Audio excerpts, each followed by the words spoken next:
Aí, além de ser bíblico, é palavra de Jesus agora.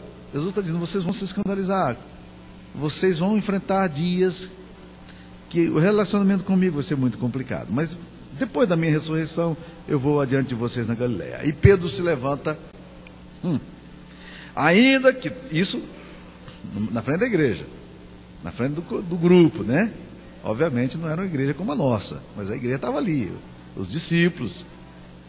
E Pedro se levanta, bate no peito e diz, pode acontecer com esses aí, comigo, de jeito nenhum. Isso jamais vai acontecer comigo. Ainda que todos se escandalizem, eu jamais. E Jesus olha para ele e fala, Pedro, eu quero te dizer uma coisa bem séria. Guarde isso que eu vou te falar. Nessa noite, antes que 2 vezes cante o galo, tu me negarás 3 vezes. O que é isso aqui? Autoconfiança.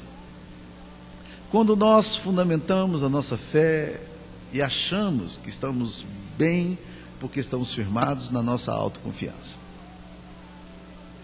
Sabe qual é a característica número 1 da queda de líderes em igrejas evangélicas? Queda número 1 é a falta de devoção.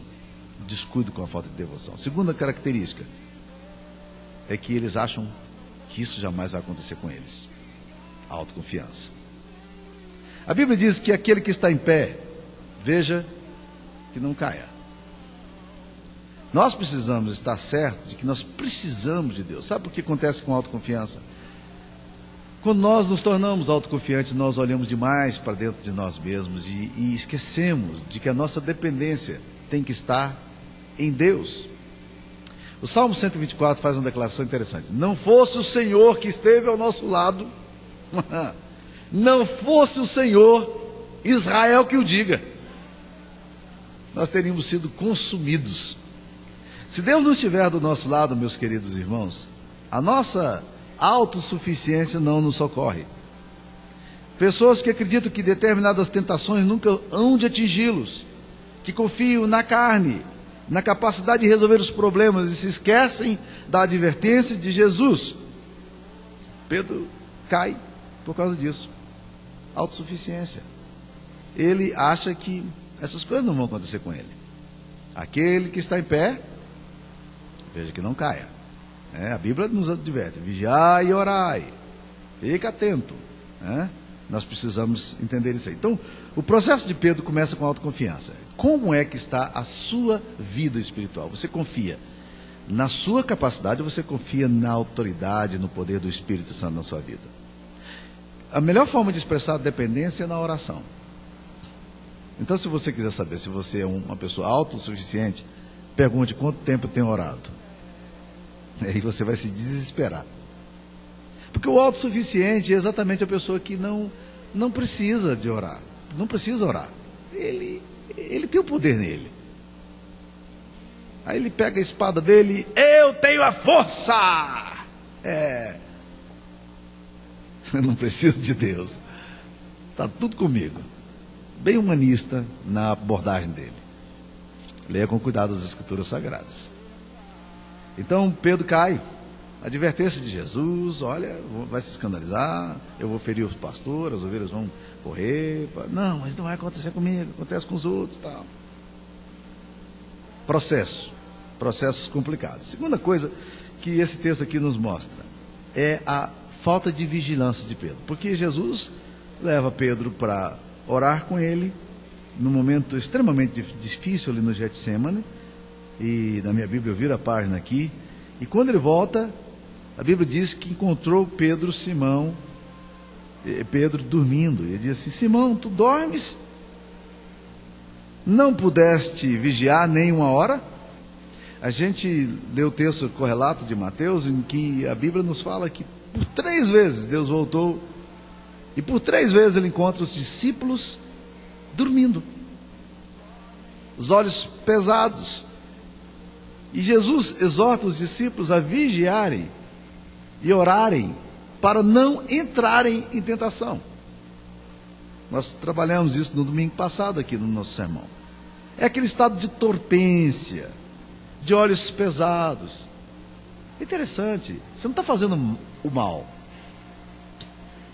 Você não está prejudicando ninguém. Só que você está dormindo. Você está num estado de torpência. Seus olhos estão pesados. Você tem tido dificuldade para orar. E a sonolência vai tirar da gente a consciência da batalha na qual a gente está envolvido. A sonolência, ela tira de nós a capacidade de reação.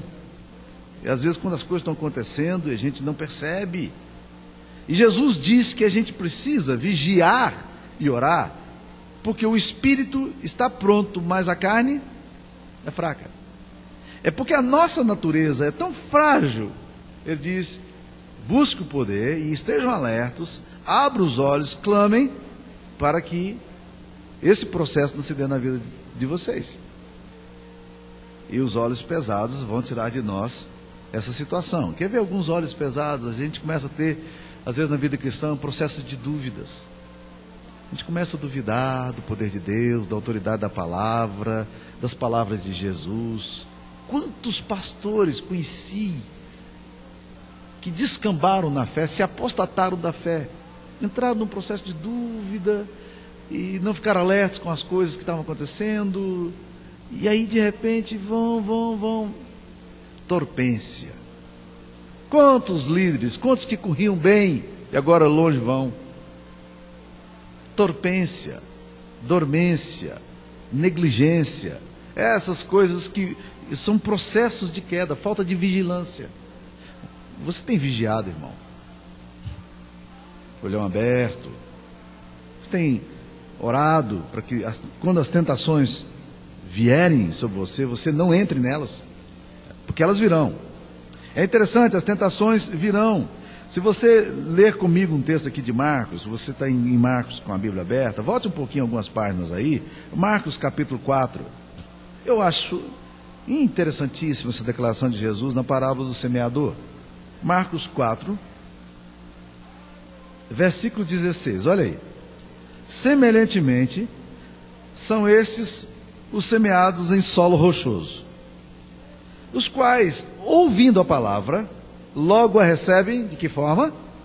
Com alegria. Ah, que coisa boa, é a palavra de Deus, e estão felizes com a palavra de Deus, mas eles não têm raiz em si mesmos, sendo antes de pouca duração.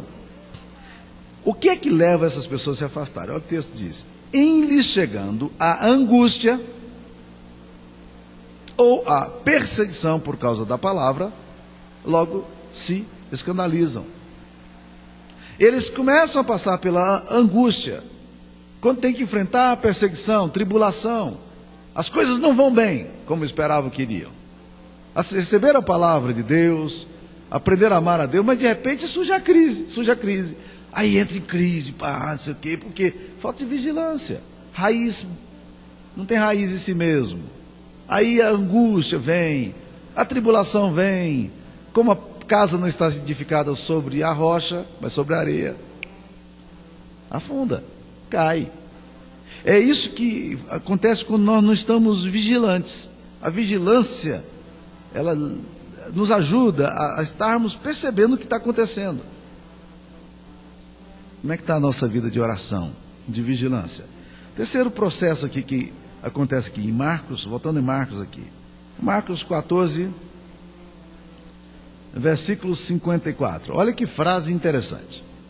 Pedro seguira-o de longe até o interior do pátio do sumo sacerdote. É seguir assim, meio à paisana, do tipo crente agente secreto, né? Ele sabe que é crente, ninguém mais. Ou aquele crente de 6 horas por mim, né? Então a gente vai desenvolvendo esse tipo de atitude cristã e vai seguindo Jesus de longe. A gente não quer assim, não, eu creio em Jesus, mas assim, Jesus está lá, eu estou cá, eu estou vendo ele passando por lá. Não há uma disponibilidade no coração de assumir um compromisso, medo de ser radical ou de ser rigoroso.